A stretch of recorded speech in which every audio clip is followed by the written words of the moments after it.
Before we get started, I'll need to go over a few key phrases that you will need to understand through the course of this tutorial. An emulator is a device or a program used to play old games. In our case, it's going to be a program that plays ROM files of the game. A ROM is a digital version of the game that is read and played with using emulators.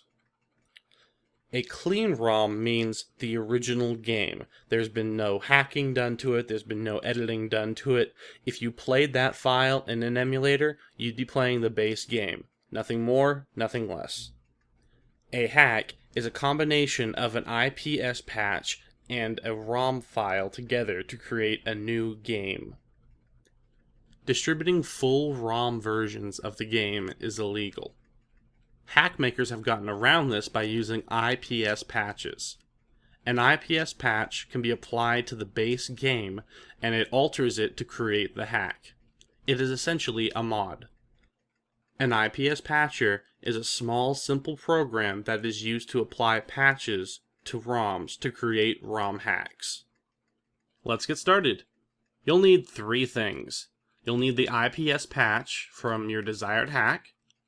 You'll need an IPS patcher. I'm using Lunar IPS. I'll include the link in the description. And you'll need a clean Super Mario World ROM. Where you get this is up to you. I cannot describe where you can find this. So let's go ahead and open up the file that's holding our IPS patch. There it is. The Super Mario Quest IPS. That's the important file. Now you'll want to read the README if there's any, because sometimes the hack maker includes some special notes or instructions. Nathan Simpson, thank you Nathan, but doesn't look like there's anything important here. So we're going to go ahead and close this. And we're going to go ahead and move the IPS patch out here where we can see it. Close this.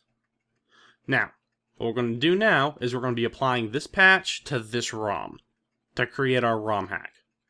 Let's open up Lunar IPS. Now, you're going to see a couple of options. Apply IPS patch is what we want to focus on. Forget the check marks. Create IPS patch is for actual hackers. We're just going to be applying this patch to the ROM. So clicking it, it'll open up a file select screen. Now, we can go ahead and see the IPS patch right now. So we want to click on that and press the open button. This will select the patch that we're choosing.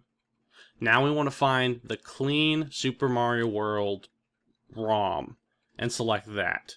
Opening it up. Boom. It was patched. So now this ROM is a ROM hack.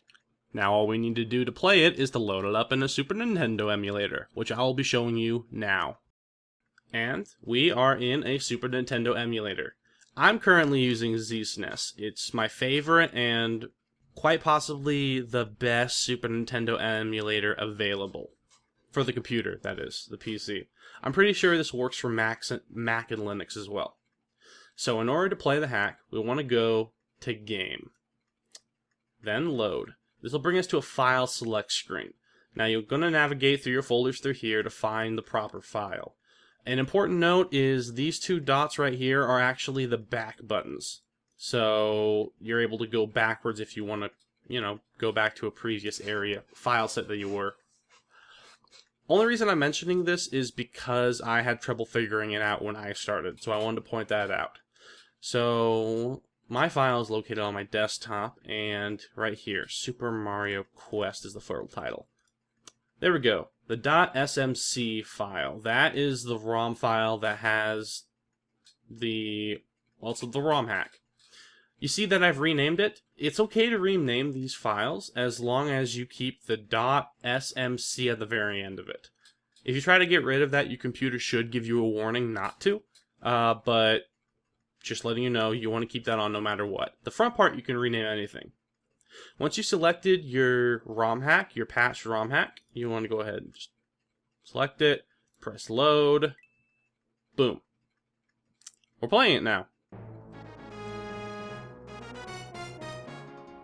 Now, all you really need to do at this point is to set up your controller, which is fairly simple. I won't go through all of it, but if you go to config and input, Right here, you can set up your controller and the inputs, and you can even put a USB Super Nintendo controller into your computer if you really want. But I won't get into all of this. It's pretty self-explanatory. Different keys, different key bindings.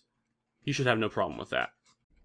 One last thing before I leave you guys alone so you can play your hours upon hours of ROM hacks that are available to you. Once you find your own Super Mario World ROM, a clean one that you can patch into, I would suggest keeping it in a folder and just copying the file and then using the copy instead of the base one.